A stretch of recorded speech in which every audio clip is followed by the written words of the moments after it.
Before that, Natasha Clark is here for probably a shorter than usual post-match analysis because it was a curiously flat and uncombative PMQs today. It was, and I think, the tone was set by the Conservative MP Craig McKinley walking in and getting that standing ovation at the very start of Prime Minister's questions after he's been off sick for so long with sepsis, but now returning to work. So both Keir Starmer and Rishi Sunak paying tribute to his incredible resilience after his life-threatening episode of sepsis. Keir Starmer then, as we discussed, went in to talk about the infected blood scandal, but didn't really probe, I think, the Prime Minister and skewer him. He tried to keep it, I think, the tone quite prime ministerial, as you said, and to keep it sort of quite collegiate. He said that the House was united on that compensation announcement for those.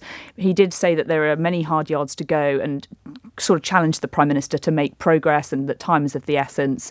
And he asked him if progress can only be made if we tackle the lack of openness and candour which has prolonged victims' suffering for decades. I think what was particularly powerful about what he said was when he was talking and comparing it to the wider issue of trust in our government institutions, in the NHS, talking about other scandals that we've seen. He said it's not an isolated incident, this sort of scandal, and people will rightly, look at this and go, actually, well, so many other things, Grenfell, mid-staffs, Lucy Letby, whatever you'd like to look at, Sarah Everard, public trust in our institutions is at an all-time low, and it's easy to see why when you look at some of the harrowing details of that infected blood report. Windrush or Grief Hillsborough, I think, most obviously. Of course, yeah.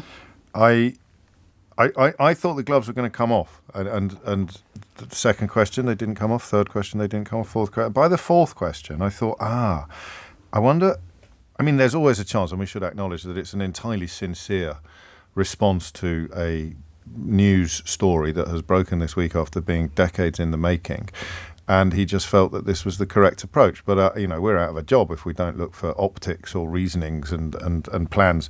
I think it was about ownership. I think that we come out of that PMQs thinking that Keir Starmer is somehow in charge of the response to the infected blood inquiry, and that Rishi Sunak was the one playing catch-up. And if that was deliberate, I think it worked. Yeah, I think that the tone that he struck was really marked, but it did work. But also, let's not forget that this could potentially be a little bit more self-interested than we're expecting, because if Keir Starmer is Prime Minister in a few months' time, he's the one that's going to have to push this infected blood compensation scheme through. And maybe he doesn't want to pick too many holes in a scheme that he might be having to implement in just a few months' time. That could potentially be it. But obviously it's such a issue that's really captured Westminster this week. I think going in with that sort of sombre tone and slightly, he had a critical eye of it, didn't he? He didn't, sit back and let the Prime Minister have it as a win, but wanted to do so in the tone that he did it today, and I think it did work. Well, I shall read you two conflicting texts just in conclusion. The first is from Niall in Derry, who said, Starmer went in with class and dignity and Sunak decided to spend the rest of his time mudslinging.